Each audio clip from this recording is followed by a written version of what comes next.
Hello everyone, সবাই কেমন আছো? আশা করি সবাই খুব ভালো আছো আর আমিও খুব ভালো আছি। তো আজকের ভিডিওটা একটু অন্যরকম। তোমরা দেখতেই পাচ্ছ যে আমরা কিসের ওপর বসে রয়েছি, ঠিক আছে? তো এখানে দেখো, এটা হচ্ছে প্রায় সকাল 5:30টার সিন, ঠিক আছে? প্রাকৃতিক দৃশ্য, মানে এত সুন্দর লাগছে, আমি বারবার ক্যামেরাটা করে থাকতেই পারছি না। তো চলো তোমাদেরকে একটা জিনিস দেখাই।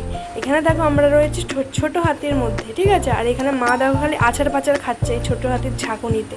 তো এবার তোমাদেরকে আমি বলি, তোমাদের অনেকের মনে এখন অনেক প্রশ্ন জাগতে পারে যে আমি হঠাৎ ছোট হাতির মধ্যে 5:30টার সময় কি করছি। এখানে মার অবস্থা দেখো, লাস্ট পর্যন্ত শুয়েই পড়লো আর ছাগনি মাগনি সহ্য করতে না পেরে।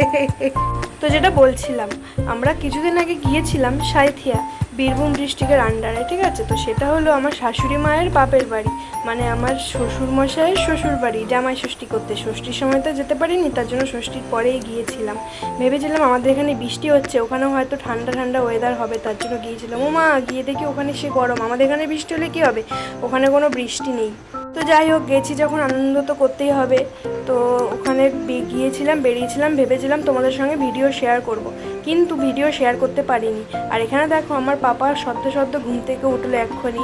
তো শুয়েই ছিল ও, তো শুয়ে এখন মুখে দেখো ও মানে ঘুম থেকে উঠে একদম অবাক হয়ে গেছে যে আমি এটা কোথায়। এবার খুশিও হয়েছিল, গাড়িতে চেপেছে, ঠিক আছে?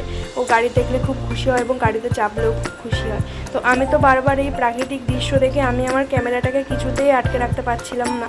বারবার যেন মনে হচ্ছিলো ক্যামেরাটা খুলে আমি একটু এই ভিডিওটা আমি একটু করি আর তোমাদের সঙ্গে শেয়ার করি। দেখো আকাশটা কি দারুণ লাগছে, তোমাদের কেমন লাগছে অবশ্যই জানিও। তো যেটা বলছিলাম, ভেবেছিলাম যে অনেক ভিডিও করব, কিন্তু গরমের পরিমাণটা ওখানে এতটাই বেশি যে আমি কিন্তু ভিডিও করে উঠতে সারতে পারিনি, ঠিক আছে? তো তার জন্য তোমাদের সঙ্গে কোনো কিছু শেয়ার করা হয়নি। তো এটা হচ্ছে বাড়ি আসার দিন। আমরা ভেবেছিলাম ট্রেনে করেই আসবো, কিন্তু আমার মামা শ্বশুর আর কি, তার এদিকে আসার প্ল্যান ছিল।